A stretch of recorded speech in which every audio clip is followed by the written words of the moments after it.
Vamos a ver el día de hoy lo que es la rotación de medicina interna, la labor que va a cumplir el interno en lo que es hospitalización.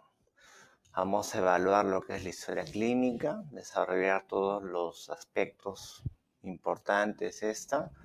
Vamos a también ver lo que es, luego de la historia clínica, cómo plantean los síndromes en los pacientes. Vamos también a evaluar lo que es la evolución que tienen que hacer todos los días de los pacientes que están hospitalizados y por supuesto la metodología que tiene que seguirse al momento de presentar un caso clínico. Empezamos con lo que es la historia clínica. La historia clínica, ¿para qué me sirve? La historia clínica me da lo que es el diagnóstico clínico. ¿Ah? Muchos dicen que casi el 90% de un diagnóstico clínico va a depender de que hagas una buena historia clínica. ¿Y cuáles son los pasos que tengo que seguir yo para hacer ese diagnóstico clínico? Tengo que, obviamente, desarrollar lo que es la historia clínica. Vamos a ver las partes de esta. Luego de la historia clínica, la conclusión de la historia clínica va a ser un diagnóstico sindrómico o por problemas. Algunos signos y síntomas se pueden agrupar, se pueden englobar y van a dar síndromes. Pero a veces los signos y síntomas no pueden agruparse. Y como no pueden agruparse, yo los voy a poner como problemas. Por ejemplo, yo puedo tener un síndrome de derrame pleural o efusión pleural, ¿no? Es válido porque tiene signos y síntomas, vamos a verlos después. Pero también el paciente puede venir por hemoptisis. Yo no voy a poner síndrome de hemoptisis, eso yo lo colocaré como un problema. Hemoptisis. Y así. Lo que no lo puedo poner como síndrome, lo pongo como problema. Una vez que yo elaboro mis síndromes o problemas, yo tengo que plantear etiologías que me expliquen estos síndromes o problemas. Y son los diagnósticos presuntivos. Por ejemplo, efusión pleural y hemoptisis. ¿Qué me podrían explicar efusión pleural y hemoptisis? Podría ser tuberculosis, podría ser una neoplasia maligna. Luego, hasta aquí llega la parte clínica. Lo que yo observo, lo que yo examino, llega hasta acá. Diagnósticos sindrómicos y presuntivos. Para yo confirmar esos diagnósticos presuntivos o meter otras alternativas, yo tengo que elaborar un plan de trabajo. Acá ven los exámenes auxiliares. Luego de que me vienen los exámenes auxiliares, yo tengo que hacer una correlación clínica entre los resultados de exámenes auxiliares y la clínica del paciente. Eso es lo que es la evaluación clínica de los exámenes auxiliares. Por ejemplo, me viene un simple hemograma, con lo que he planteado, efusión pleural, hemoptisis. En un simple hemograma, ¿qué conclusión puedo tener? Yo planteé tuberculosis y planteé neoplasia maligna. Entonces, en el hemograma, por ejemplo, encuentro aumento de los monocitos, monocitosis. Entonces, yo veo, reviso, saco la conclusión. Bueno, no es un elemento diagnóstico, pero la monocitosis puede acompañar a infecciones crónicas como tuberculosis, por ejemplo. O en el hemograma yo encuentro leucocitosis con desviación izquierda. Un poco difícil que tuberculosis y una neoplasia me den eso. Entonces yo podría agregar otro diagnóstico presuntivo como un empiema o una infección más aguda. O sea, tengo que hacer correlación entre el resultado y lo que yo encontré en la clínica. No es simplemente me viene el resultado del laboratorio y yo decir hemoglobina alta, creatinina baja, ¿no? Examen de orina normal, no. Tiene la hemoglobina baja, es normocítica, normocrómica, la anemia, probablemente en relación a enfermedad crónica, también encontramos monocitosis, probablemente en relación a los diagnósticos que hemos planteado. Hacemos correlación. Luego que yo planteé mis síndromes diagnósticos presuntivos y mi plan de trabajo y la evaluación de los resultados, yo puedo hacer el diagnóstico diferencial. El diagnóstico diferencial no se coloca en la historia como tal. El diagnóstico diferencial es un ejercicio mental. ¿Ya? Es un ejercicio mental en el cual yo voy a discernir por qué es ese diagnóstico o por qué no es este otro diagnóstico. Yo voy a discernir por qué es tuberculosis y por qué no es neoplasia. O al revés, por qué no es tuberculosis y por qué sí es neoplasia. Y en base a qué? A la clínica y los resultados.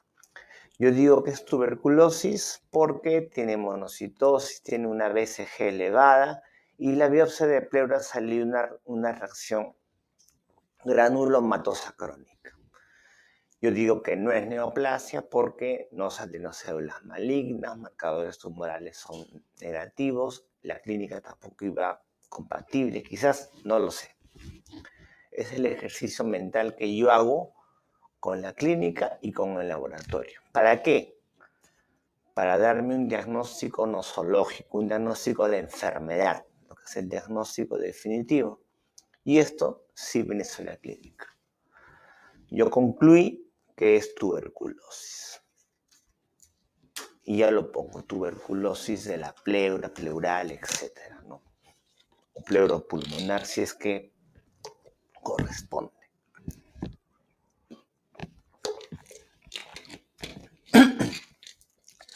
Entonces son todos los pasos que yo tengo que seguir para llegar a un diagnóstico definitivo. El diagnóstico nosológico, el diagnóstico de enfermedad. Cuando yo no sé qué tiene el paciente, yo planteo síndromes o problemas. Un paciente viene a emergencia, yo no sé todavía qué tiene, planteo síndromes o problemas. Un paciente se hospitaliza por primera vez, no sé qué tiene, planteo síndromes o problemas. Y planteo alternativas que me expliquen los síndromes o problemas, que son los diagnósticos presuntivos. Para eso yo elaboro un plan de trabajo, elaboro mi laboratorio, hago un ejercicio mental llamado diagnóstico diferencial y quedo en un diagnóstico definitivo. Entonces, en la historia clínica y en la evolución todo va cambiando. Por ejemplo, un paciente puede llegar a emergencia con un cuadro de diagnóstico de síndrome doloroso abdominal o abdomen agudo médico. Yo le pido al laboratorio y concluyo que es una pancreatitis. Entonces, al ingreso a emergencia,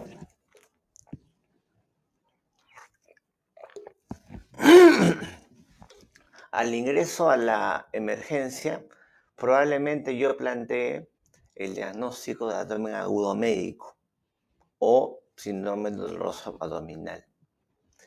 Pero cuando ya me vienen las enzimas pancreáticas elevadas, yo ya sé que es una pancreatitis. Yo pongo el diagnóstico pancreatitis aguda.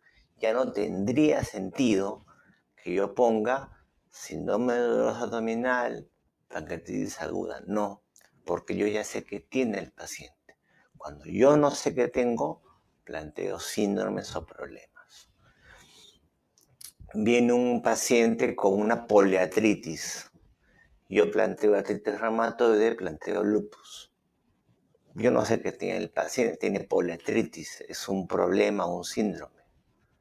Cuando yo ya sé que tiene el paciente, yo pongo lupus eritematoso sistémico, ¿no? Con compromiso, bueno, articular. Pero ya no pongo síndrome de poliartritis.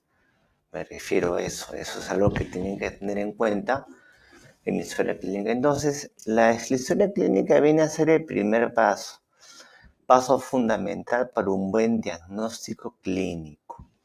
Y el producto de la historia clínica va a ser diagnóstico sindrómico por problemas. De acá se derivan los diagnósticos presuntivos, o sea, enfermedades que me expliquen esos síndromes. Para yo saber qué presuntivo es el correcto, yo voy a elaborar un plan de trabajo. Voy a analizar ese plan de trabajo y voy a hacer un ejercicio mental. Esto es mental. Diagnóstico diferencial, ¿no? ¿Por qué es tuberculosis? ¿Por qué es neoplasia? Incluso hay la posibilidad de que salte un diagnóstico que no lo había planteado. Yo planteé tuberculosis en neoplasia, pero el laboratorio, la biopsia salió una micosis, una enfermedad micótica. Raro. No es tan mal. Tú planteas los diagnósticos presuntivos en base a criterios de frecuencia y unidad clínica. Plantea lo más frecuente. No sale lo más frecuente y es un hecho anecdótico. ¿No? Luego de mi ejercicio mental yo planteo definitivamente esta enfermedad. La gran mayoría de veces planteo un solo diagnóstico definitivo, pero puede que según tu análisis de los resultados de los exámenes auxiliares y la clínica puedan ser dos diagnósticos en el paciente, dos diagnósticos definitivos. Puede darse también. Pero medicina interna, recuerda, se basa en dos principios fundamentales, que son criterio de frecuencia y criterio de unidad clínica. Criterio de frecuencia me refiero, planteas primero siempre lo más frecuente. Tengo hemoptisis, planteo bronquiectasias, planteo tuberculosis, por ejemplo, una neoplasia. No planteo síndrome de Goodpasture, no. Criterio de frecuencia. Más sabe el que plantea lo más frecuente. Luego, criterio de unidad clínica. Planteo 5 síndromes, tengo que plantear una enfermedad que me explique los 5 síndromes o problemas. No planteo 5 enfermedades. Unidad clínica. Todo se debe a una sola causa, en la gran mayoría de casos. Que puede ser que un paciente tenga 3 enfermedades, sí puede ser, pero yo tengo que pensar siempre que todo se explica por una sola causa. Viendo eso, pasamos lo que es a la historia clínica. La historia clínica contiene lo que es la anamnesis, lo que son los antecedentes, lo que es el examen físico. En la anamnesis tenemos lo que es la afiliación y lo que es el relato cronológico y todo lo demás. Y el producto, como ya les he mencionado, va a ser el diagnóstico sindrómico o por problemas. Y una vez que planteo síndromes o problemas, planteo etiologías probables a esos síndromes o problemas, que son los diagnósticos presuntivos.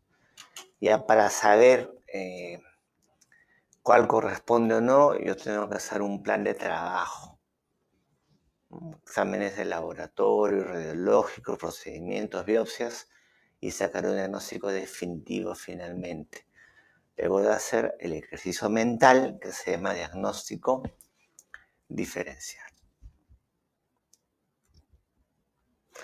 Repasemos un poco la anamnesis. ¿Qué tengo que hacer yo en la anamnesis, en mi relato? Recomendaciones. Agotar un síntoma. Si yo empiezo refiriendo dolor en el paciente, dolor, tengo que en ese momento que lo cuento agotar. ¿De qué tipo es el dolor? ¿De qué intensidad es el dolor? ¿Dónde se origina? ¿Dónde se irradia? ¿Con qué empeora? ¿Con qué calma? Y tengo que dejar en claro cómo fue el curso de ese síntoma. Si yo empiezo la historia con dolor, tiene que quedar claro si ese dolor representó solamente el inicio de la enfermedad, si lo presentó hasta el final de la enfermedad o si fue intermitente o remitió en unos días y se sumó luego otro síntoma. O sea, indagar si los síntomas persistieron, fueron progresivos, intermitentes o remitieron durante la enfermedad. Porque si yo solamente menciono dolor al inicio, dolor tipo cólico, irradiado, no irradiado, intenso, etc. Y nada más, no me va a quedar claro si ese síntoma lo presentó solamente al inicio de la enfermedad o todavía persiste hasta el ingreso. Tiene que quedar claro y lo dejas claro desde un inicio. Otra cosa importante, usar una sola cronología.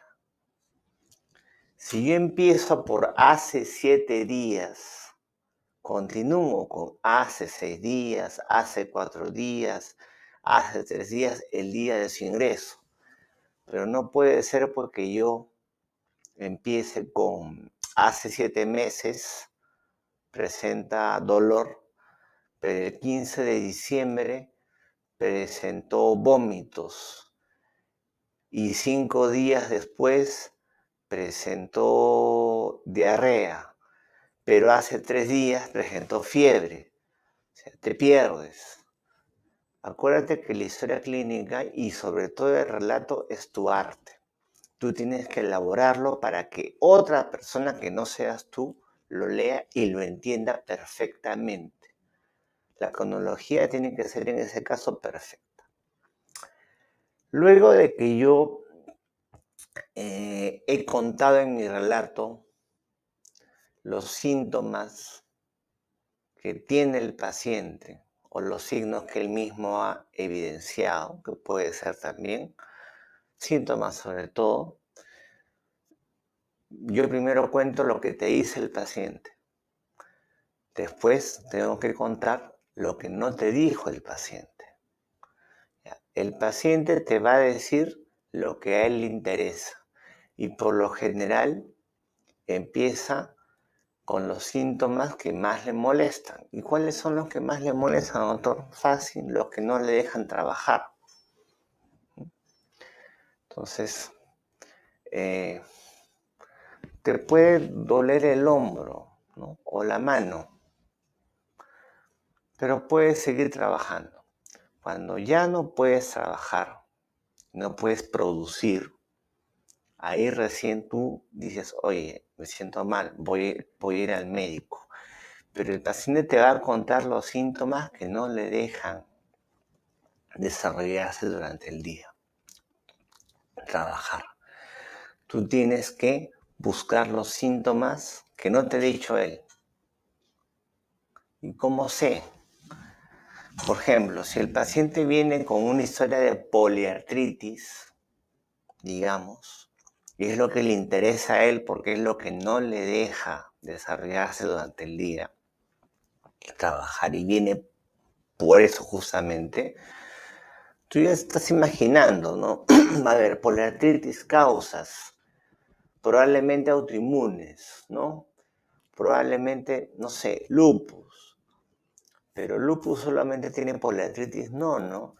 Tiene rash malar, tiene mialgias, por ahí orinas espumosas y tiene proteinuria, etc.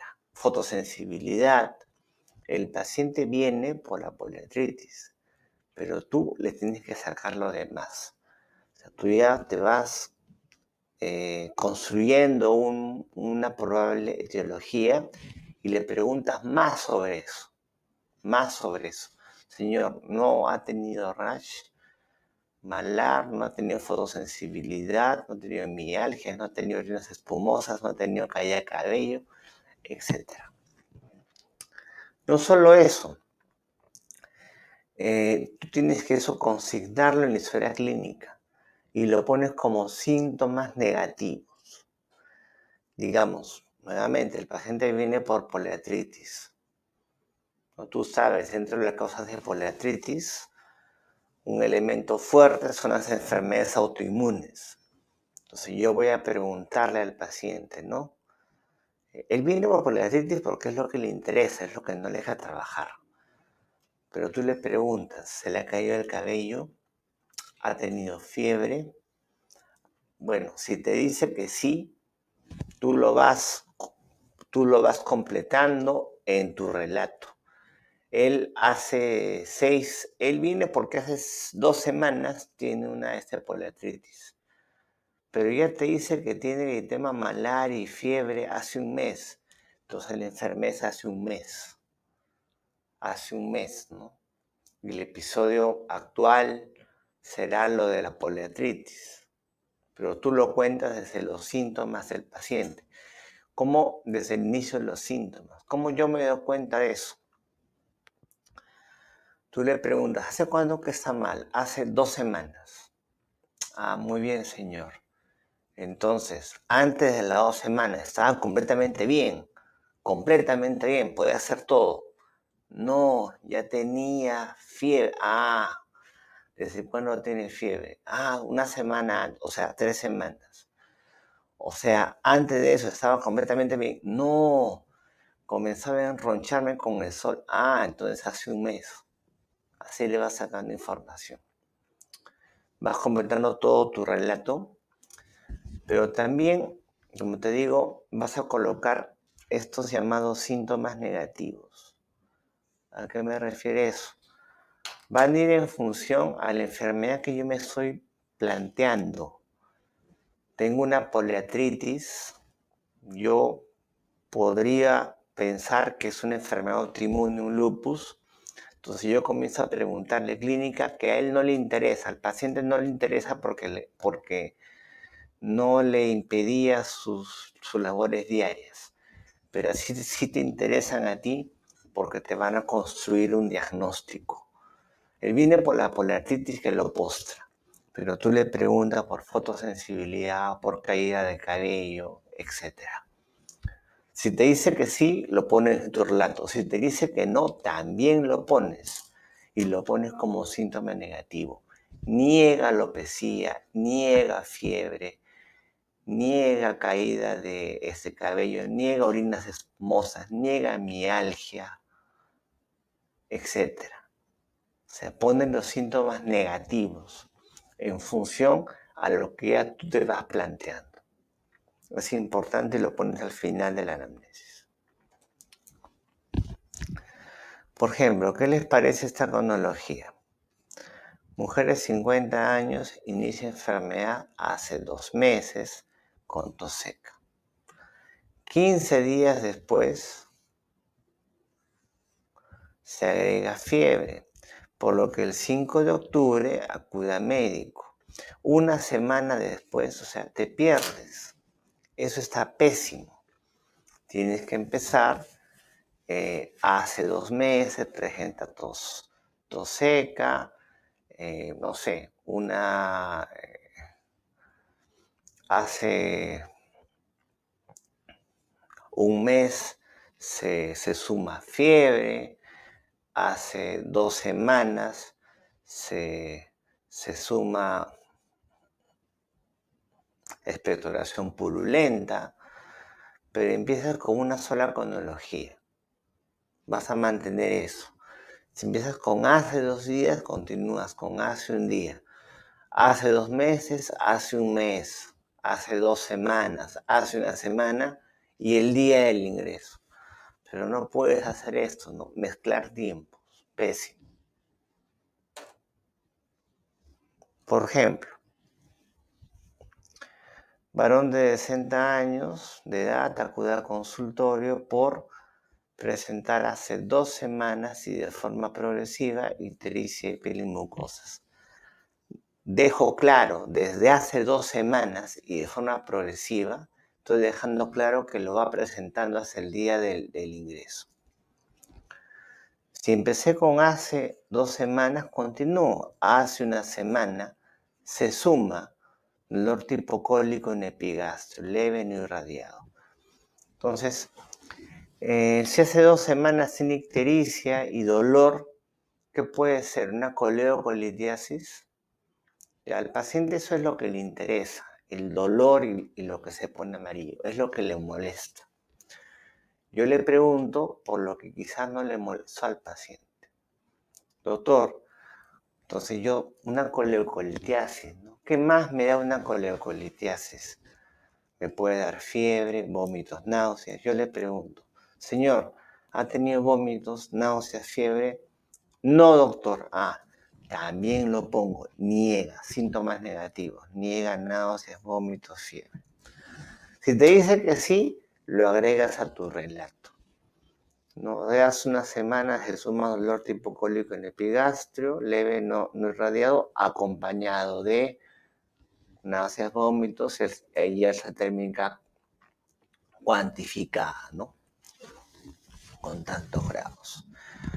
Pero se dan cuenta cómo guarda una misma cronología y desde el inicio yo doy a entender que la ictericia ha sido progresiva, ¿no? Podría poner incluso la cual presentas el día del ingreso. Tienen que quedar claro eso. Este es uno de los formatos que ustedes pueden encontrar. Yo les he puesto este formato para que tengan en cuenta todas las partes que tienen que considerar en la historia clínica. Es el formato que está aprobado en mi hospital en el 12 de mayo. Importante que pongan siempre la fecha de elaboración de historia clínica, la hora de elaboración de historia clínica, el número de esta, cómo ingresó el paciente, por emergencia, por consulta, o viene, por ejemplo, de UCI, ¿no? O de cirugía, no lo sabemos. Datos de identificación que siempre son muy importantes en el paciente. Religión, acuérdense, algunos pacientes por sus creencias religiosas niegan que se les infunda sangre, por ejemplo, ¿no es cierto? Dirección actual es importante porque algunos pacientes tienen el problema del abandono social. Entonces hay que ver de dónde vienen los pacientes. Eso también es muy importante, persona responsable. ¿Con quién se van a comunicar? En casos de que el paciente empeore, en casos de que el paciente presente alguna intercurrencia, en casos de que fallezca. Esto, por ejemplo, era muy importante en la época del COVID, ¿no? Que los pacientes se ponían muy críticos. Había que estar en constante comunicación con los familiares. Persona responsable, parentesco, hijo, ¿no? Esposa. Acuérdense de que la persona responsable que puede tomar decisiones si el paciente es casado es la esposa o el esposo, por encima de los padres o los hermanos, ¿no? Datos de esto, ¿no? Teléfonos de contacto. Los que están en el MINS es muy importante, ¿no? Si son CIS, pagantes, SOAT, etc. Y también en filiación, según la norma técnica, corresponde a poner lo que es el grupo sanguíneo y factor. Es muy importante. La anamnesis, colocarse es directa con el paciente, indirecta con el familiar, el paciente es inconsciente, o mixta, de ambos, ¿no? A veces mixta es importante, pacientes que, bueno, ya tienen alteraciones de la conciencia o un cuadro de fondo que les permite expresarse solamente a ellos, la información quizás no sea la mejor, ¿no? Hay que también recoger información de los familiares. Importante lo que es el tiempo de enfermedad con la fecha de inicio de síntomas, forma de inicio, curso y signos de síntomas principales. Error que se comete acá. Error que se comete es que colocan todos los signos y síntomas del paciente. No, son los principales.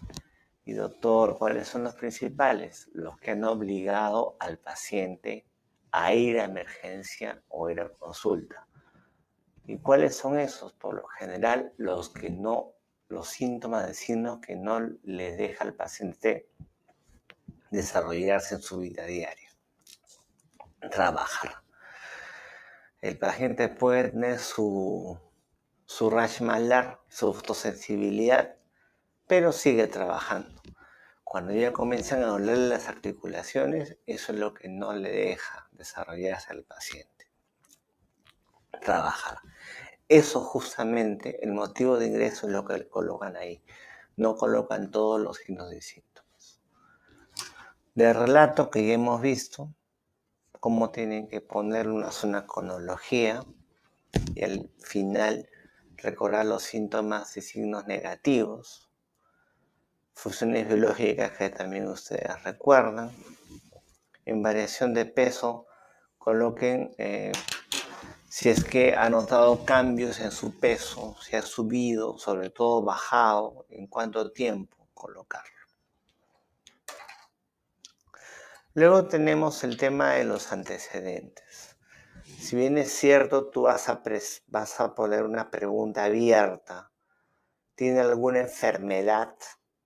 Y le haces recordar las enfermedades más frecuentes: diabetes, presión alta, hepatitis, tuberculosis, etc. Yo les recomiendo que sobre todo pregunten antecedentes en relación a la anamnesis. Por ejemplo, si es un paciente que viene con una cetoacidosis diabética, entonces yo tengo que indagar todos los antecedentes, pero sobre todo antecedentes que estén en relación a eso. Un paciente diabético generalmente va con otras enfermedades. Va con hipertensión, va con dislipidemia, antecedentes de obesidad en su familia, va también con gota, va con problemas de infartos de miocardio cerebrales en él o en su familia. Indago más, o sea, tengo que dejar una pregunta abierta y pensar en todos los antecedentes, pero indago sobre todo en lo que están en relación al cuadro por el cual ingresa ese paciente. No solamente vale decir es hipertenso, tengo que poner yo desde cuándo es hipertenso y dónde le hicieron el diagnóstico. Soy hipertenso, doctor. Ya, hipertensión arterial. ¿Y por qué es hipertenso? Doctor, es que me dolía la cabeza. Y fui a la farmacia y me dijo, no, eso es presión alta. Entonces tienes que tener en cuenta, ¿no? ¿Dónde? ¿Qué médico? ¿En qué posta? ¿En qué hospital? ¿Quién le dijo que era hipertenso? Y de ese hipertenso tomó medicinas, le indicaron tratamiento y ver si lo está cumpliendo, ¿no? Cumplimiento, ¿no? O sea, poner incluso también lo de las dosis. Si es hipertenso, ¿qué cosa recibe? Captopril. ¿Qué dosis de captopril? 25 cada 24. 25 cada 24 es una dosis subterapéutica, subóptima, ¿no? Por lo menos es cada 12 o cada 8. Entonces puede que esté tomando su medicación y tú consideres, no, si toma medicación y no responde. Toma, pero no es óptimo la dosis, no es una dosis subterapéutica. Toma metformina, 500 miligramos una vez al día. No es nada, ¿no? Debe ser 8,50 cada 12. Entonces, y no está controlando y tú puedes sacar la conclusión, la dosis está recibiendo, pero ya no funciona. Lo que pasa es que la dosis es insuficiente. Entonces, poner antecedente, cuándo, dónde, ¿no? Incluso por qué le diagnosticaron, en base a qué le hicieron su diagnóstico de diabetes. Baja de peso, polipsia, pudera, polifagia, no sabemos. Poner qué recibe, qué dosis recibe y si lo cumple o no. Y por supuesto, no olvidarse de los antecedentes familiares también en relación a lo que hemos mencionado. Entonces, antecedentes en relación a la anamnesis. ¿A qué me refiero?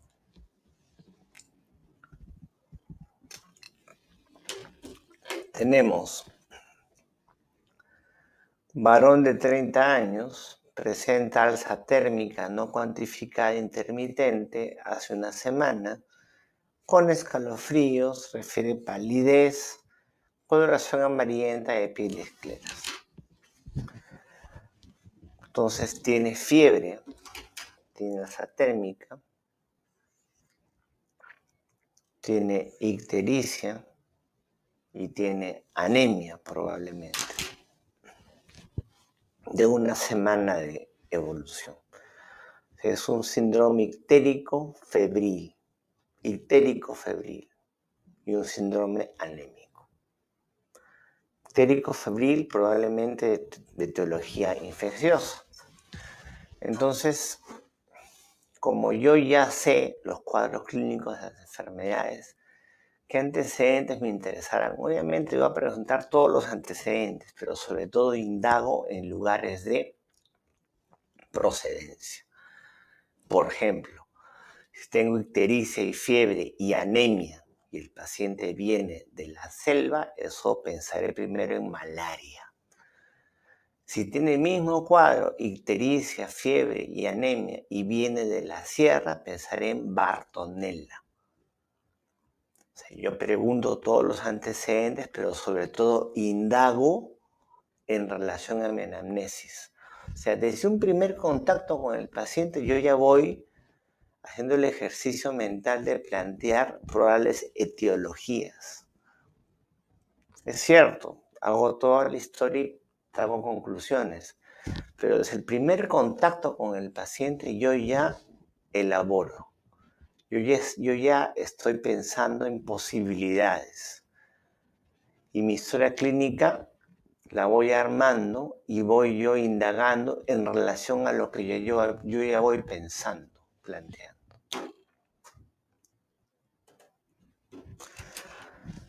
Nuevamente, este es uno de los formatos que tenemos en el hospital.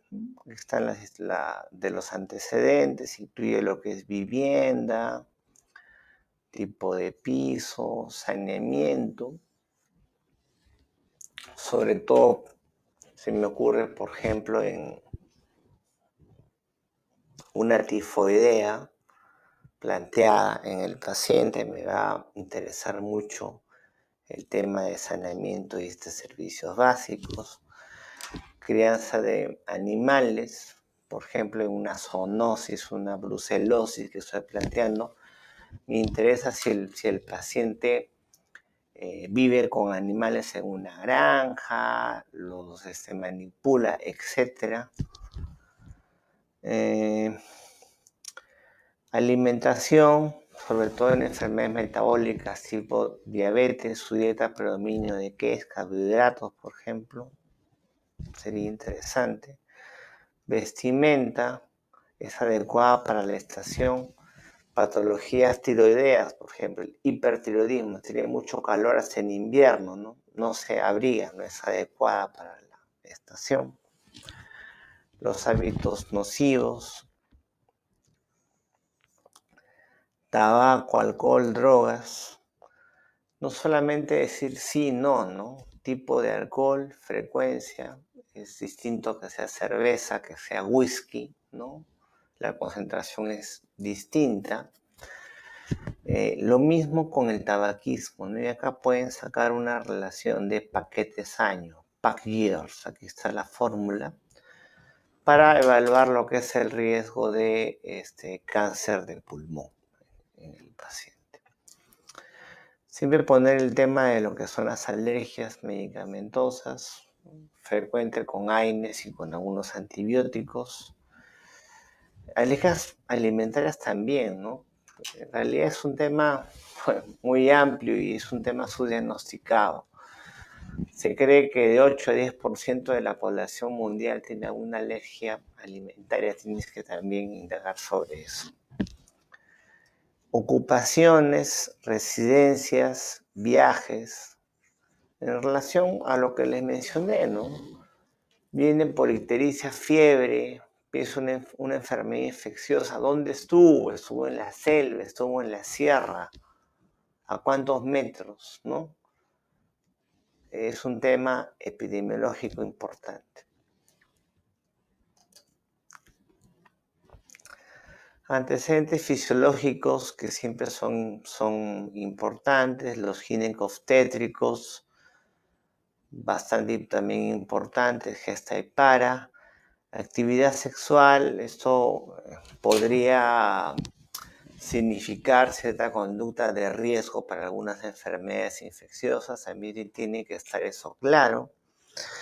Y antecedentes patológicos, si bien es cierto, tienes que preguntar por todos los antecedentes, acá figuran quizás los más importantes. Asma, cáncer, cardiopatías coronarias, cirrosis, COVID también es importante porque me he dejado secuelas pulmonares, diabetes, DCBs, ERC, pulmonares crónicos, hipertensión, falla cardíaca, ETS, VIH, tuberculosis en todas sus formas. Si te puede decir no, no, no, no, no, no, pero esta pregunta es clave. Hospitalizaciones anteriores. ¿Se ha hospitalizado, señor? Sí, pero ¿cómo? Si acá me he dicho no. Ah, sí, es que estuve mal del hígado. Ah, o sea, te puede decir, si le preguntas por enfermedades, te va a decir que no. Pero si le preguntas por hospitalizaciones, sí. ¿No? Pasa, sí, ya, cirrosis, ¿no? Cirugías, traumas, etc. Puedes ponerlo así, ¿no? Como una lista de este cotejo, sí, ¿no? Y acá ya especificas. Especificar. Y aquí está la ayuda. Fecha de diagnóstico, lugar de diagnóstico, tratamiento. ¿Cuándo le han diagnosticado? ¿Qué fecha? Acá sí pone fechas. 2020, ¿no? Octubre de 2020. ¿Quién le diagnosticó? El endocrinólogo, si es diabetes, el internista, el médico general, el farmacéutico, en la farmacia, ¿no? La vecina. Me gusta mucho el dulce.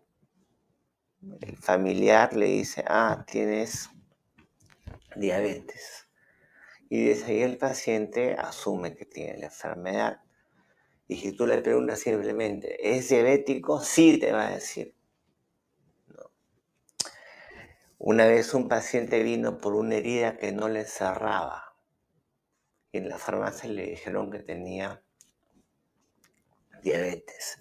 Y él lo manifestaba como un antecedente para que se impone. Entonces, no solamente decir si tiene o no tiene, sino especificar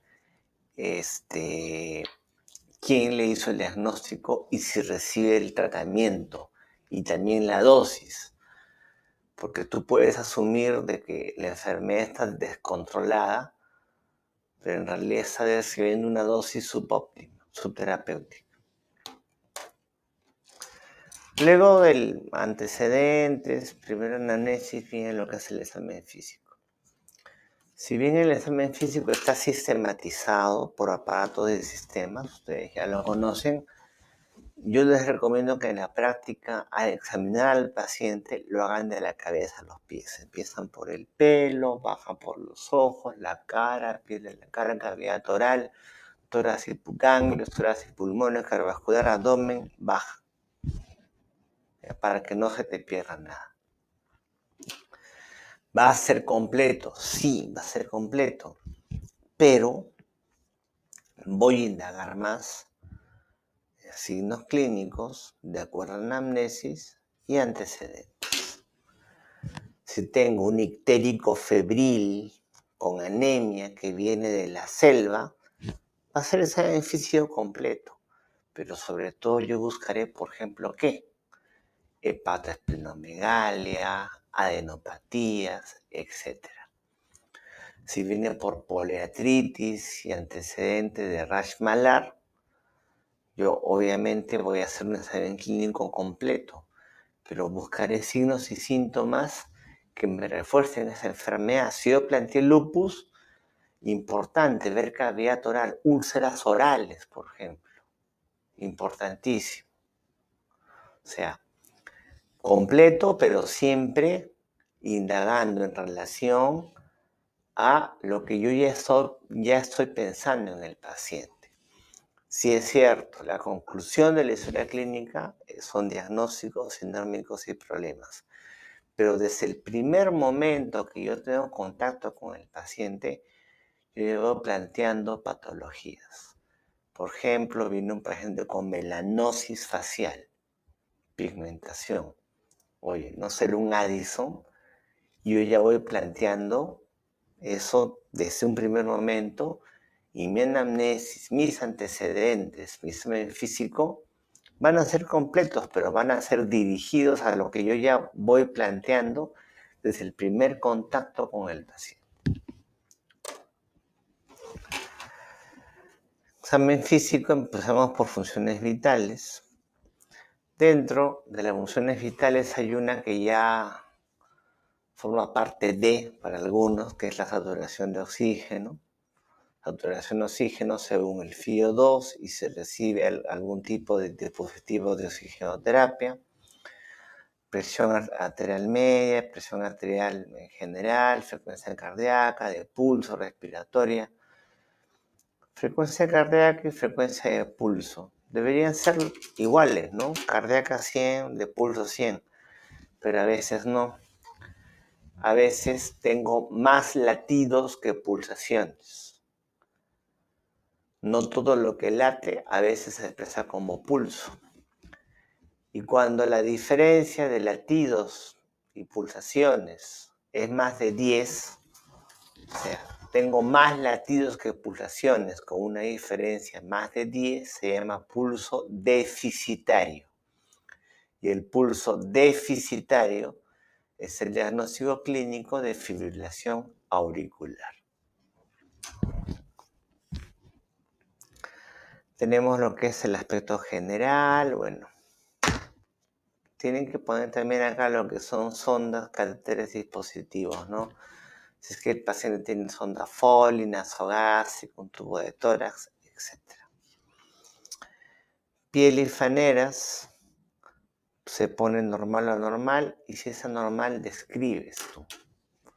Describes las características si es que encuentras algún tipo de lesión. Vamos a ver las lesiones fundamentales. Lo mismo lo que es el tejido celular subcutáneo, ¿no? En caso de que tengas, por ejemplo, una celulitis, ¿no? Hay un aumento de volumen o empastamiento a tal nivel y describe siempre lo que son las características. Acá, por ejemplo, tenemos las lesiones fundamentales a nivel cutáneo, las máculas, que básicamente son manchas, las pápulas, que son lesiones elevadas de hasta 1 centímetro. Si son más de 1 o 2 centímetros, son placas, como por ejemplo son lesiones elevadas de más de 1 o 2 centímetros, son las placas. Acá, por ejemplo, tenemos a un paciente con psoriasis. Y si es una lesión circunscrita, profunda, viene a ser lo que es un nódulo, como lo que encontramos en el acné, ¿no? Son lesiones profundas, circunscritas. Y si estos nódulos fistulizan,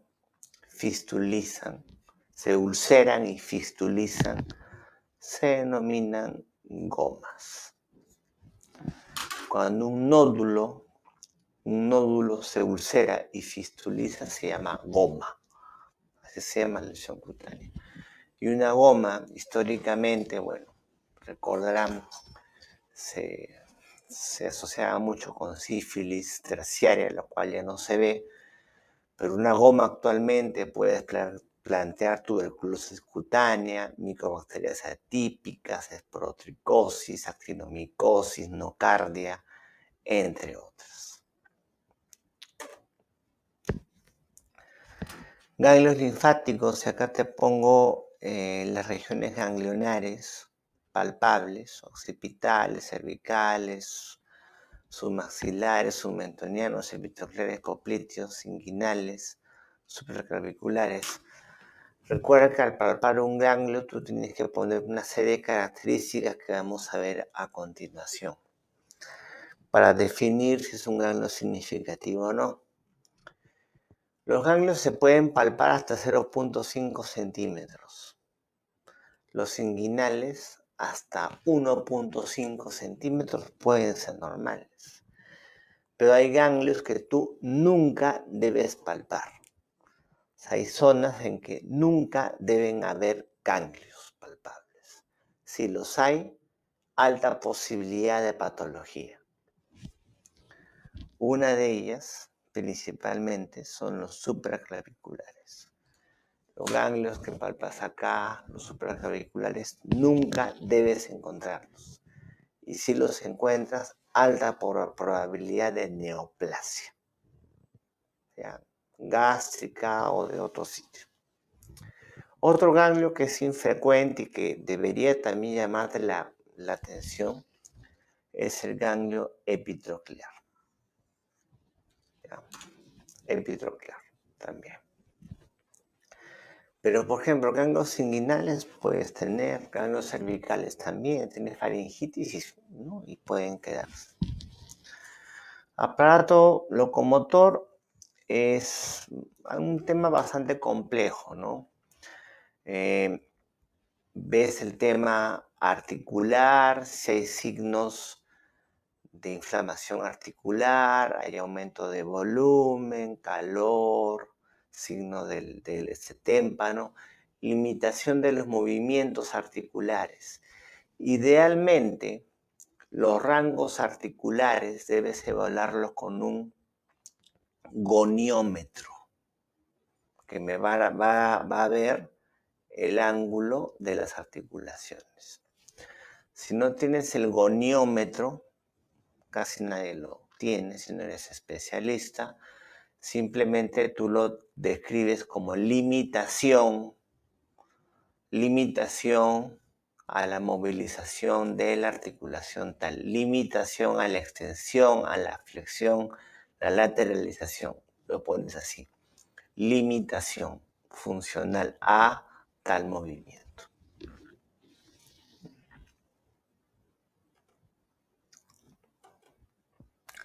¿Cómo se describe una adenopatía?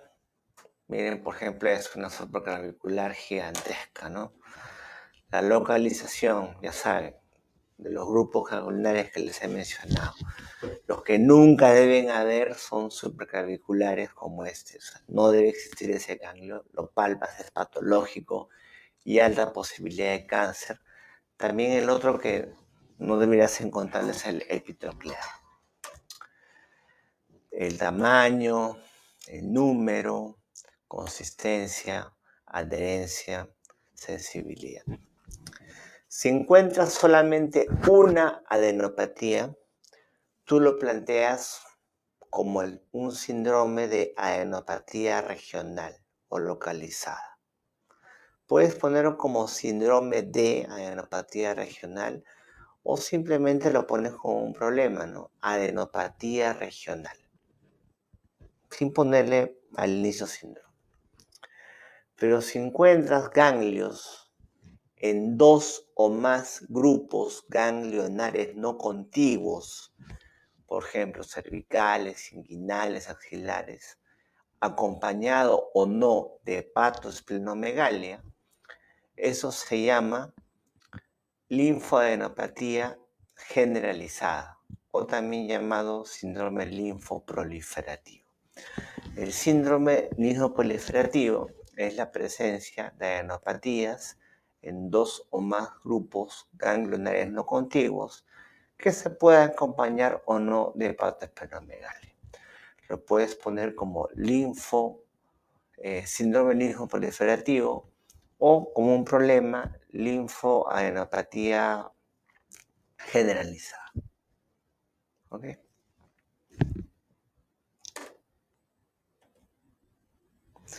Aquí están los principales ganglios y algunas patologías que podrían relacionarse. Por ejemplo, los ganglios epitrocleares, que no deberían palparse, se asocian mucho con mononucleosis, linfoma, leucemias, sífilis secundarias. Yo le puedo añadir ahí enfermedad por arañazo de gato. La enfermedad por arañazo de gato me da un síndrome de linfoadenopatía regional o localizada, ¿no? El arañazo ocurre en la mano, ahí se inocula la Bartonella hensela y la adenopatía puede ser epitoclear o axilar, que es lo más común. Los inguinales, bueno, pueden estar frecuentes por un uñero, por onicomicosis, por celulitis. Por supuesto, pensar en ITS. Nunca se escapan también lo que son los melanomas acrales, ¿no? Es un tumor, un lunar con características atípicas en planta de pie acral. La meta va a ser a nivel ganglionar, a nivel inguinal. Recuerda que los inguinales pueden ser hasta 1.5 centímetros normales. Occipitales y auriculares, clásicamente, ya lo saben por pediatría, rubiola, o infecciones también del cuero cabelludo. Y los ganglios supraclaviculares. Los supraclaviculares nunca deben palparse. Si los palpas, es enfermedad. ¿Y qué enfermedad? Altamente probable, cáncer. Supraclavicular derecho, meta de pulmón y mama ipsilateral. Supraclavicular izquierdo, meta de pulmón, mama, de abdomen.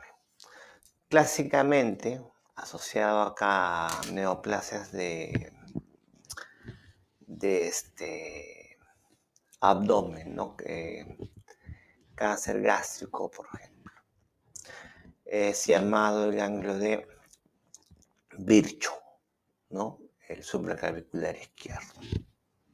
Pero en general no solo es gástrico, puede también ser de cavidad torácica, cavidad abdominal, ¿sí? Pero son ganglios que nunca deberías encontrar. Axilar, bueno, también de las infecciones, enfermedad por arañazo de gato, no se olviden, y también metástasis pulmonares o de mama. Examen locomotor, como les he dicho, es complejo el tema de los rangos articulares y los grados de movimiento. Eso lo van a hacer con el goniómetro. Goniómetro. Un aparato que sobre todo lo usan los especialistas de reumato o de trauma. Lo que tú puedes describir es limitación funcional a la hiperextensión, a la flexión, lateralización, abducción, aducción, etc. Limitación funcional por dolor, puedes poner, a la hiperextensión. No seas tan específico con el tema de los grados. Y a nivel articular, pues tienes que describir lo que son los signos de inflamación articular, ¿no? Aumento de calor, hinchazón, signos del témpano, etc. Y eso es importante, ¿no? Es importante en un paciente, por ejemplo, con una poliartritis, que tú describas bien, porque me va a servir para armar mis síndromes. Acá tenemos una poliartritis de manos. En este caso, es una artritis de interfalángicas distales, ya que es una artritis de interfalángicas proximales y metacarpofalángicas, ¿no? Metacarpofalángicas e interfalángicas proximales. Acá son interfalángicas distales. Entonces, yo pongo un síndrome de poliartritis. Y es una poliartritis de manos. ¿Pero qué más? Por ejemplo, Si es una poliartritis de manos de interfalángicas distales, acá yo plantearé una artritis psoriásica. Pero si es una poliartritis de manos de metacarpofalángica, de falángicas proximales, acá plantearé una artritis reumatoide. Se dan cuenta que la distribución me cambia las posibilidades. ¿Por qué? Porque la artritis psoriásica es la artritis inflamatoria más común de falángicas distales. En cambio, de falángicas proximales y metacarpofalángicas, artritis reumatoide. Pues importante ser específico en lo que es esos temas. Bueno, en cabeza y cuello, dentro de todo, no se olviden el tema de las fases. Tenemos acá un paciente con una fase, ¿no?, hipotiroidea, una fase hipertiroidea, una fase hipocrática o consuntiva, un paciente con una neoplasia. Y a la palpación de la tiroides se hace por atrás del paciente y se le pide que degluta para poder palpar la tiroides. No se sientan mal si al inicio no la palpan. Si no tienes expertise, si no tienes experiencia, es complicado. Pero con la práctica lo vas a lograr, no hay mayor problema, ¿no? Y todo lo que tienen que describir es físico. Hay dos cosas que siempre nos olvidamos de examinar y son muy importantes: la cavidad oral y los genitales. Nadie le abre la boca al paciente y le examina. A veces puede estar ahí el diagnóstico, puedes encontrar aftas orales que lo relacionas con una enfermedad, puedes encontrar pigmentación que lo relacionas con otra, puedes encontrar hasta focos sépticos. Una vez una paciente diabética con fiebre, hemograma con leucocitosis, no tenía foco, no había foco ni pulmonar, no había foco ni urinario ni cutáneo. Le abrimos la boca y tenía una periodontitis muy severa, con pus por las encías. Ese es el foco séptico. Aparte de ese riesgo de proliferación de anaerobios y neumonías aspirativas. Tórax y pulmones, y bueno, todo lo que es tórax, abdomen, cardiovascular tiene su proceso, ¿no? Inspección, palpación, percusión, auscultación. Siempre comienza de las bases hacia arriba, ¿no? Y siempre comparativamente. Es importante. No solamente la parte posterior, también la parte lateral y la parte anterior del tórax. Ojo. ¿Para qué? Para que tengas los síndromes pulmonares, ¿no? Son algunos de los que ustedes conocen.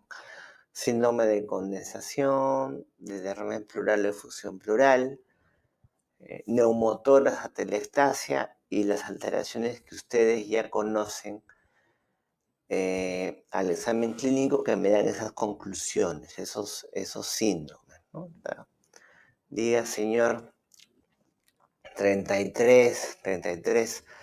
Esto es importante, ¿no? Yo sé que por la rapidez y lo demás ponemos simplemente MB, pasa bien en AHT, ¿no? Pero haciendo una buena clínica a nivel de tórax y pulmones puedo sacar muchas conclusiones. Si eso lo combino con la radiología, puedo sacar un diagnóstico clínico bastante certero. Cardiovascular, bueno, idealmente se examina la parte precordial, sobre todo el tema de la ocultación, con el paciente inclinado hacia adelante, con el paciente en decúbito y con el paciente lateralizado hacia la izquierda. Así lo vas a auscultar al paciente para poder tener acceso a todos los focos auscultatorios y poder encontrar cualquier alteración importante. El examen cardiovascular tiene una parte precordial, y una parte periférica, que algunos no la recuerdan. Y en la parte periférica vamos a evaluar los pulsos, ¿no? Los pulsos. Aquí está carotidio, humeral, radial, femoral, popliteo, tibial posterior y pedio. Son pulsos que son palpables. Veo las características del pulso. Las características del pulso, algunos lo ponían como frades, ¿no?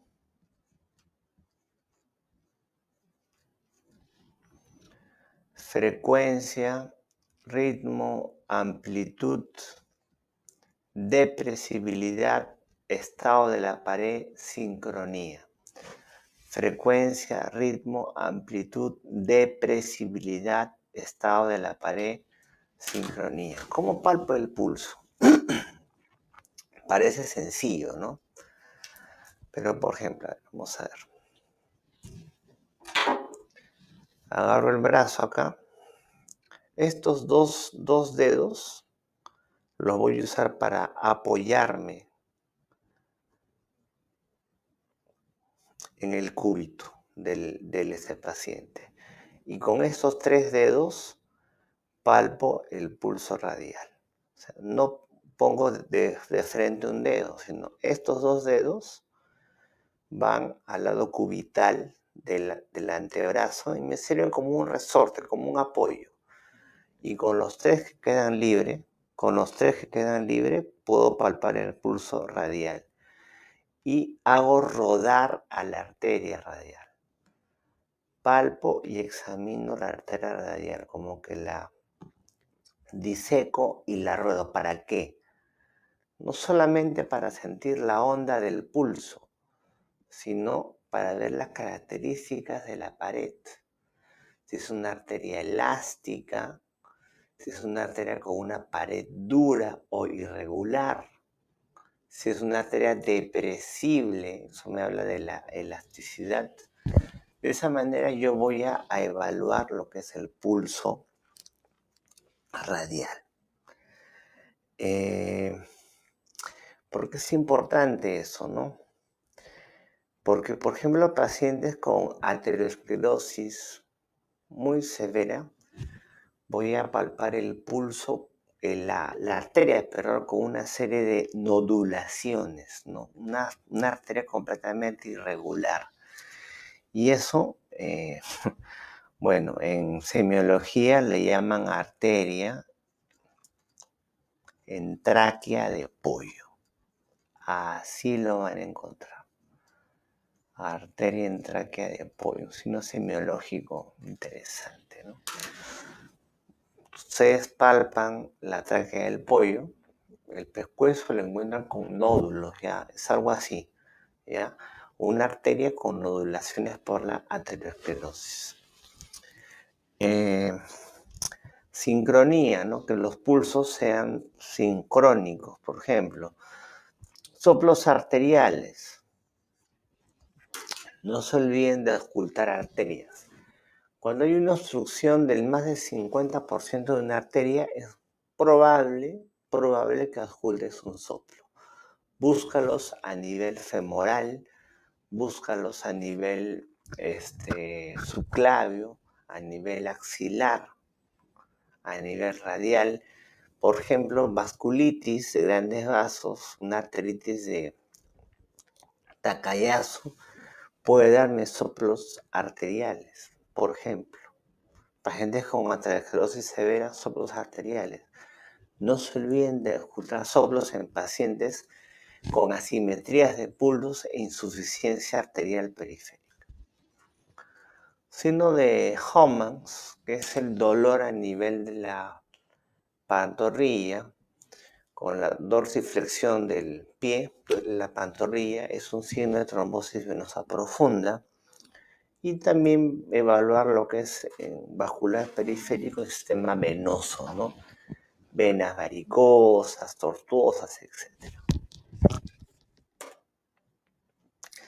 Los focos auscultatorios, no se olviden, tenemos en el segundo espacio intercostal el foco aórtico. Al frente tenemos el foco pulmonar, también en el segundo espacio. En el tercer espacio, el foco accesorio aórtico. En el quinto espacio, en el ápex, la punta del corazón, el foco mitral. Y el foco, el tricuspidio, en el ángulo cifoideo. Entonces, segundo espacio intercostal, en el borde external derecho, tenemos el foco aórtico. Al frente, en el segundo espacio intercostal, en el reborde external izquierdo, tenemos el foco pulmonar. En el tercer espacio, tenemos el foco accesorio aórtico. En el ápex, quinto espacio, tenemos el foco mitral. Y en el ángulo cifoideo tenemos el foco tricuspidio. Por lo menos la recomendación es que se queden 1 minuto en cada foco. Debería haber buenas condiciones, ¿no? Silencio completo, lo cual a veces es difícil. Pero no te conformes con una sola posición de cúbito. Haz que el paciente se incline hacia adelante y haz que el paciente esté en decúbito lateral izquierdo. Y ahí vas a comenzar a ocultar por lo menos 1 minuto en cada foco, ¿no? En silencio.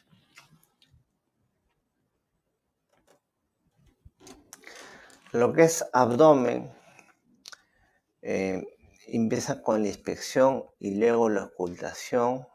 Palpación viene después, porque si yo palpo el abdomen, los ruidos hidroides podrían incrementarse.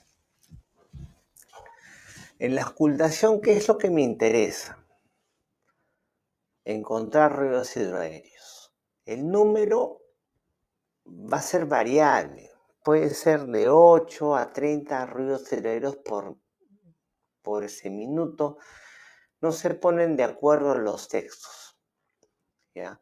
Tú simplemente tienes que ver si están presentes o ausentes. ¿Y qué es lo que me interesa sobre todo? Que estén ausentes, ¿ya? Porque si no hay ruidos hidroaéreos, hay un silencio, es un signo de irritación peritoneal, signo de peritonitis. Sobre todo me interesa si están ausentes. Si están presentes, tú puedes poner aumentados o disminuidos y es un poco subjetivo eso, porque el número no se ponen de acuerdo. Pero si están aumentados, tienes que poner también el timbre, porque hay un timbre metálico. Tú vas a chocar 2 cubiertos y vas a escuchar un sonido bien agudo, un sonido muy similar. Lo vas a encontrar cuando tienes obstrucción intestinal mecánica, timbre metálico.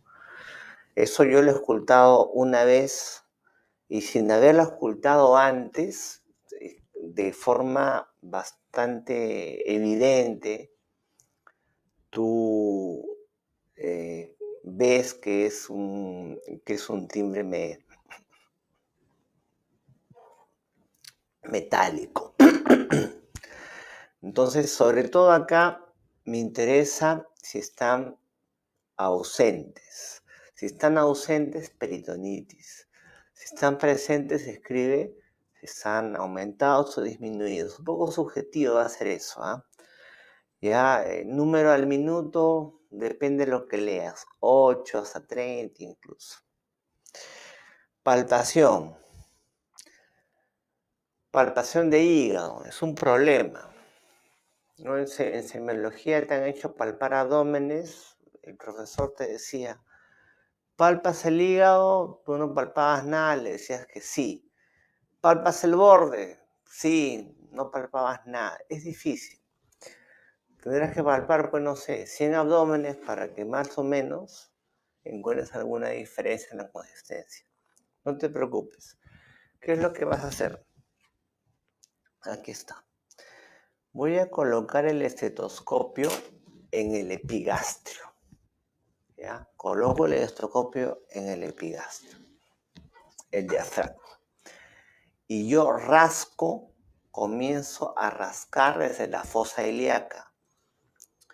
Desde la fosa ilíaca yo rasco, ¿no? Auscultando el epigastrio. Rasco. Y donde ausculto que se rasca, porque yo rasco, no ausculto nada, no. Pero cuando empiezo yo a auscultar que se rasca, ahí está el borde hepático. Ahí está el borde inferior del hígado. ¿No? Eso lo llaman el método del estar rascado. Algunos lo llaman así. Entonces, ahí recién tú ya con toda confianza, obviamente un poco más abajo, tú ya vas palpando. O sea, yo ya por auscultación he rascado el hígado acá. Pero yo ya voy palpando desde abajo, desde abajo. Y cuando llego a esa zona, tú vas a sentir, vas a ver cambio de consistencia. Y ahí te vas a dar cuenta recién, este es el borde hepático. Y ahí sí, es un borde romo, no palpo en sí el borde, no es nodular, es irregular, recién ahí. Y para medir lo que es el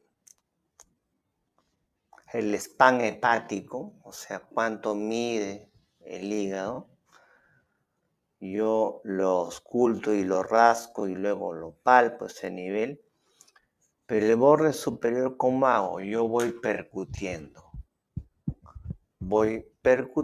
Y cuando encuentro cambio en la matidez o submatidez que yo encuentre, ahí es el borde superior. O sea, el borde superior yo percuto.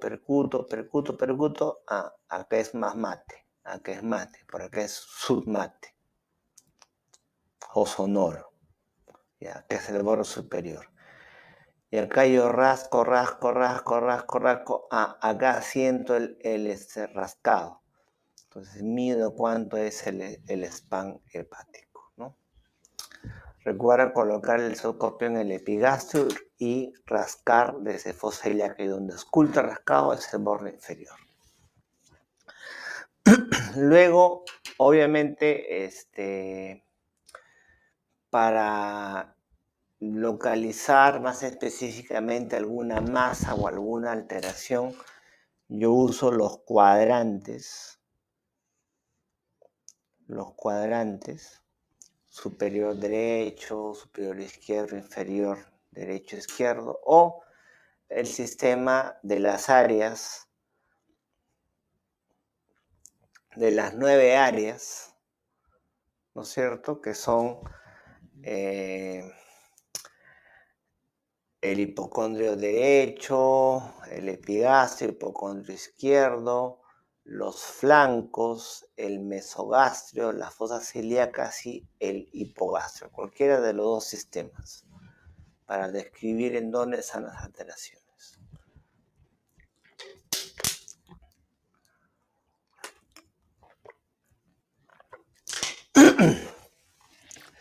En lo que es urinario, genitourinario, los riñones normalmente no se palpan, no se hagan problemas, son palpables cuando hay obviamente alguna tumoración en pacientes muy adelgazados, podrías palparlo, pero la mayoría de veces no los van a encontrar. La vejiga la van a buscar sobre todo en pacientes postrados, ancianos, usuarios de sonda Foley, porque pueden hacer un globo vesical. ¿Ya? Entonces, pacientes postrados, ancianos, usuarios de sonda, van a percutir desde el hipogastro y van a encontrar una matidez. Ya, se matidez en el hipogastrio, se dirigen hacia arriba, sigue siendo mate, y van a ver que hay una distensión abdominal en el hipogastro que llega hasta el mesogastrio, y van a poder delimitar ahí lo que es la vejiga, ¿no? Globo vesical. Les dije que habían dos cosas que nunca examinábamos, ¿no? Boca y genitales. El examen genital es muy importante. Muy importante porque a veces se nos pasan algunas lesiones como estas. Había un paciente una vez diabético séptico, otro diabético séptico. El primero fue con un absceso ahí a nivel de la boca. El otro paciente diabético también estaba séptico. Aparentemente, examen de orina normal, no había neumonía, no había celulitis, pero nadie le revisó los genitales. Al revisar los genitales encontramos esto. Lesiones necróticas, no era una gangrena de Fournier. La gangrena de Fournier es una fascitis necrotizante del periné y los genitales, ¿no? Y como es diabético, obviamente no hacía dolor. También se pueden encontrarse úlceras genitales como las que vemos, y es importante la palpación de los testículos, ¿no? Los testículos, ¿cómo lo palpan? Agarran el testículo como una pinza y lo van palpando con los pulgares. Y palpen sobre todo lo que es el epidídimo, ¿no? El epidídimo, ¿dónde está? Palpación de los epidídimos. Porque los epidídimos, por ejemplo, duros y nodulares, se asocian mucho con lo que es tuberculosis genital. Pienso en tuberculosis sistémica, tuberculosis miliar, yo busco el bacilo por todo sitio, porque la TBC miliar BK suele ser negativo, porque es intersticial. Pero busco en todo sitio, busco ganglios, busco en heces, busco en genitales. Si encuentro un epidídimo como un rosario, eso llamaban el epidídimo arrosariado, un epidídimo duro, nodular, saco biopsia de epidídimo. Puede ser tuberculosis. Y bueno, la última parte de la historia clínica es lo que es sistema nervioso, un poco complejo eso. Acá se los he sistematizado para que se ordenen. Obviamente es un tema que tienen que revisarlo con mayor amplitud. Vamos a darle algunas referencias para que les ayuden. Todo empieza por lo que es el estado de conciencia y las funciones mentales superiores. Importante saber cómo estaba en el estado basal ese paciente. El GLAHO, que tienen que saberlo sí o sí. Mi nivel Forsen para ver el deterioro cognitivo, ¿no? Y el resto también de funciones superiores. Luego, de forma ordenada, van con los pares craneales. A veces es un poco complicado lo que es evaluar el par olfatorio, ¿no? Es complejo. Sin embargo, sí pueden ver el tema de la agudeza visual, campos visuales. Los movimientos oculomotores se lo dejo acá para que los tengan en cuenta. El nervio trigémino, acuérdense, me evalúa sensibilidad. Sensibilidad simplemente, ¿no? Se ve si tiene percepción del quinto 1, quinto 2 o el quinto 3, como acá se está mencionando. Si hay parálisis facial, central o periférica, acuérdate que en la parálisis facial periférica el paciente no puede movilizar por completo la hemicara, no la moviliza por completo, ¿no? En cambio, en la parálisis facial central, el paciente sí puede arrugar lo que es la frente. En la parálisis facial central sí puede arrugar lo que es la frente. En cambio, en la parálisis facial periférica no puede arrugar, no tiene contracción en toda la hemicara. fuerza y tono muscular. Acá tenemos, por ejemplo, la maniobra de Barré y de Mingazzini, que se realiza en los miembros superiores e inferiores. Simplemente se le hace elevar los miembros superiores y se evalúa fuerza contra resistencia. Lo mismo en miembros inferiores. Los reflejos tendinosos yo les recomiendo que lo hagan con un esquema así. Un muñequito donde puedan evaluar los reflejos de cada uno de los miembros, ¿no? Los reflejos se evalúan sobre 4. Lo normal es que los reflejos sean de 2 cruces.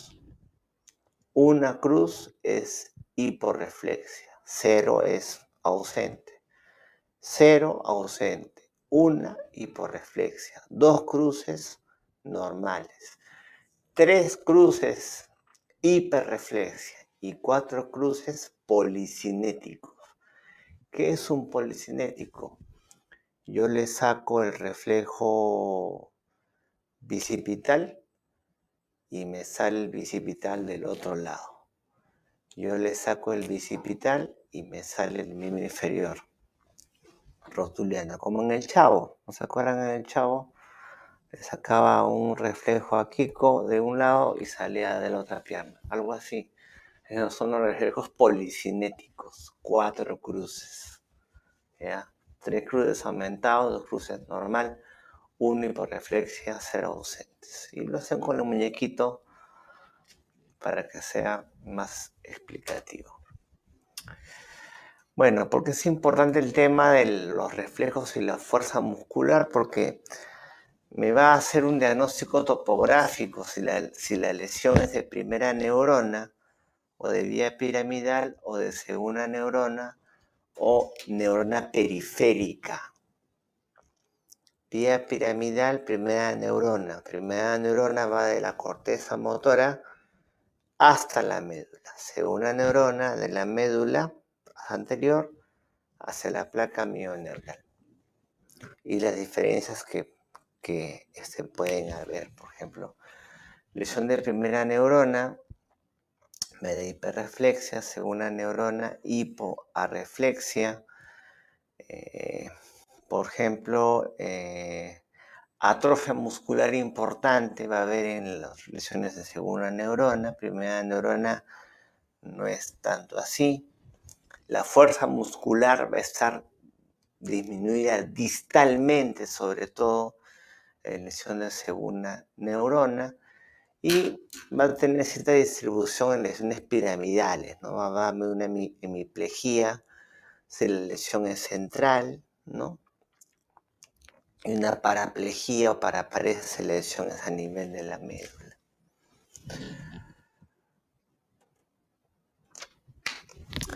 Luego tenemos algunos otros reflejos como los cutáneos mucosos y los patológicos. Patológicos tenemos el signo de Babinski, ¿no? Con la estimulación plantar hay la dorsiflexión del primer dedo del pie.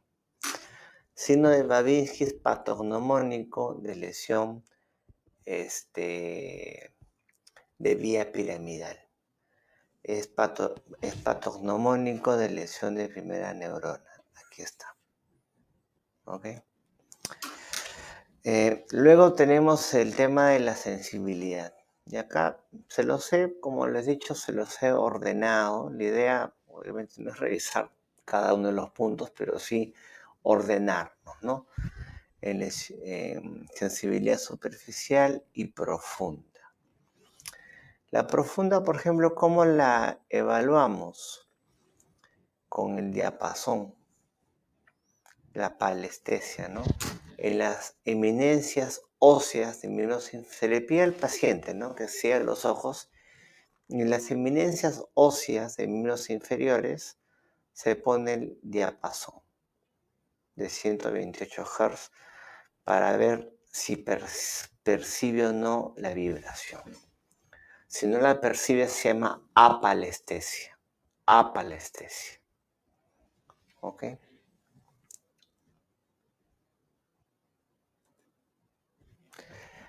El tema de la sensibilidad, sobre todo superficial, me sirve para que yo también dé una distribución. Y la distribución de la sensibilidad sea por dermatomas, ¿no? Por ejemplo, el paciente tiene anestesia hasta T10. Hasta T10, de T10 para abajo tiene anestesia. No percibe la sensibilidad superficial. ¿Y para qué me sirve eso? Si el paciente tiene anestesia a nivel de T10 hacia abajo, eso se llama nivel sensitivo. El nivel sensitivo es un área de anestesia por debajo de un dermatoma. Y un nivel sensitivo es patognomónico de una lesión medular. Si tengo anestesia por debajo de un dermatoma, ya sea T10, T4, T2, eso es patognomónico de una lesión medular. ¿Qué tipo de lesión ya tienes que buscar? Si es compresión, una mielitis, etc.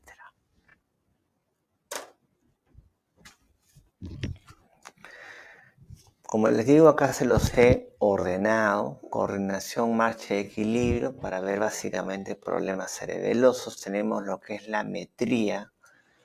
Los pacientes cerebelosos no calculan bien las distancias.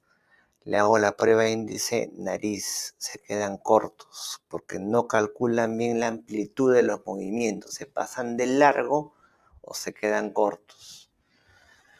Son incapaces de realizar movimientos de coordinación, por ejemplo, supinación, pronación, supinación, pronación. Esa prueba se llama la prueba de la diadococinesia. La prueba de la diadococinesia. Diadococinesia. Si es incapaz de hacer eso, se llama disdiadococinesia. Prueba de los índices de Varani. Eso me sirve para ver ataxias vestibulares. Si tengo vértigo, y es un vértigo de tipo periférico vestibular, yo le pido al paciente que extienda los dedos y junte sus dedos con mis dedos. O sea, yo como médico extiendo mis dedos y hago que el paciente empate sus dedos con los míos. Luego le pido al paciente que cierre los ojos. Y si tiene un problema vestibular, el paciente va a desviar los dedos hacia el lado del oído afectado. Esa es la prueba de los índices. ¿Ya? Bueno, marcha, signo de rebote, prueba de Romberg. Bueno, clásicamente se le pide al paciente que junte los pies y cierre los ojos. ¿Ya? Puede que el paciente pierda el equilibrio y abra la base de sustentación. Signo de Romberg, prueba de Romberg no es cerebelosa. Prueba de Romberg es sensibilidad profunda, cordón posterior o un problema vestibular.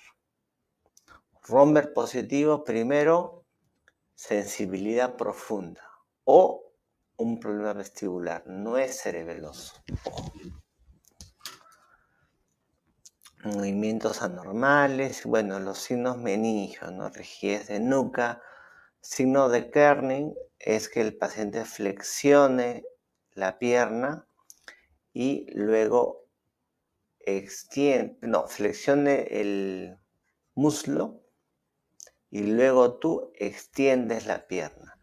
Y si el paciente presenta dolor o encogimiento de la nuca, es signo de Kerning positivo.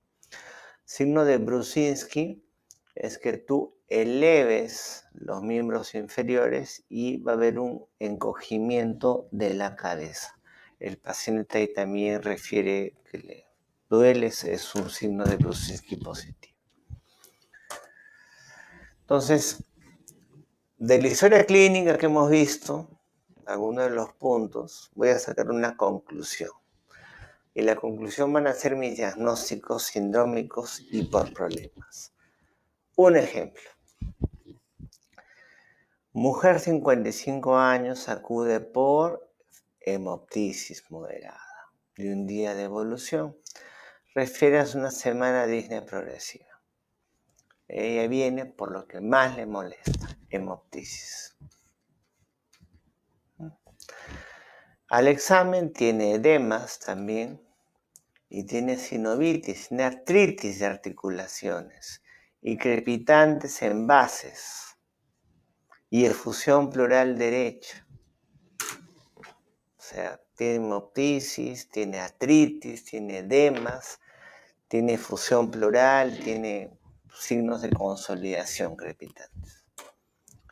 Entonces, yo puedo plantear así, ¿no? Diagnóstico, ¿no? Primero viene diagnósticos sindrómicos o diagnósticos de problemas, ¿no? Planteo con problema de hemoptisis, síndrome edematoso, pleura parenquimal y poliartritis.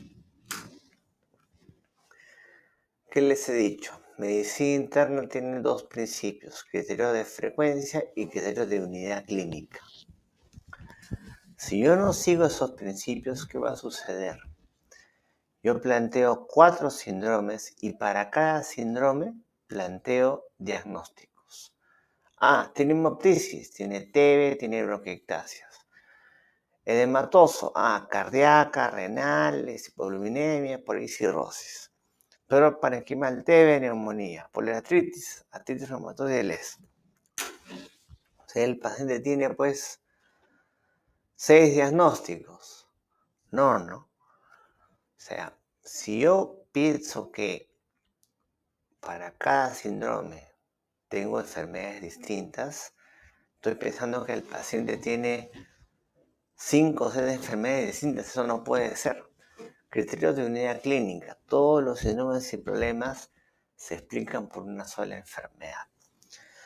Tengo hemoptisis, tengo edemas, tengo un compromiso pulmonar, tengo poliartritis, tengo varios aparatos, sistemas comprometidos. Yo tengo que pensar en una enfermedad sistémica que me explique todos esos síndromes. Entonces, ¿cómo tienen que plantearlo? Por separado. Diagnósticos sindrómicos y problemas, aparte. Y luego yo planteo etiologías que me expliquen esos síndromes o problemas. Así. O sea, si yo planteo etiologías para cada síndrome, yo voy a pensar que tengo 5 enfermedades distintas, ¿no? Yo tengo que pensar enfermedades que me expliquen todo eso que tiene este paciente. Y si es una enfermedad que me afecta 2 o más aparatos o sistemas, yo tengo que pensar en una enfermedad sistémica. Ya sea una enfermedad infecciosa, una enfermedad autoinmune o si corresponde a una enfermedad neoplásica. Y lo planteo así. Luego yo armo mi plan de trabajo, ¿no? Analizo mi laboratorio y voy a plantear finalmente un diagnóstico definitivo. El plan de trabajo. Yo planteo síndromes y problemas, planteo presuntivos. Entonces, ¿cómo yo confirmo o descarto que es lupus o vasculitis o TB? Tengo que elaborar un plan de trabajo. ¿Qué le pido? Cuando te pregunten, haz tu plan, hemograma, tomografía, ANA, examen de orina, depuración de creatinina, glucosa, o sea, pido un montón de exámenes de forma desordenada. Para que no te desordenes, no te desordenes, vas a plantearlo así. Primero voy a pensar en exámenes hematológicos. Primero todo lo hematológico que se me ocurra. Por ejemplo, hemograma, velocidad de sedimentación, perfil de coagulación. Pero yo lanzo un examen y yo inmediatamente digo o pienso ¿Qué espero encontrar en ese examen? Si planteé lupus, hemograma, ya. ¿Por qué? Porque si es lupus debe haber anemia, linfopenia, trombocitosis o trombocitopenia. Si es lupus, pido perfil de coagulación, porque el lupus va asociado con antidofolipídico. El antidofolipídico me prolonga el tiempo de tromboplastina. Bioquímicos, orina. Orina porque el lupus me da hematuria proteinuria, ¿no? Porque puede haber falla renal, una creatinina. Inmunológicos, ya le pido el ANA, ¿no? Microbiológicos, bueno, TB. Pido, si es TB sistémica, pido baciloscopía en esputo, orina, heces. Radiológicos, una tomografía de tórax, porque quiero ver si tiene patrón el árbol en brote por tuberculosis. Procedimiento, no una biopsia, pero me ordeno así para no disparar exámenes distintos. Primero agoto todo lo que es hematológico, todo lo que es bioquímico, ¿no? Y todo lo que yo planteé solicitar, yo también digo, porque espero encontrar esto, no marco por marcar.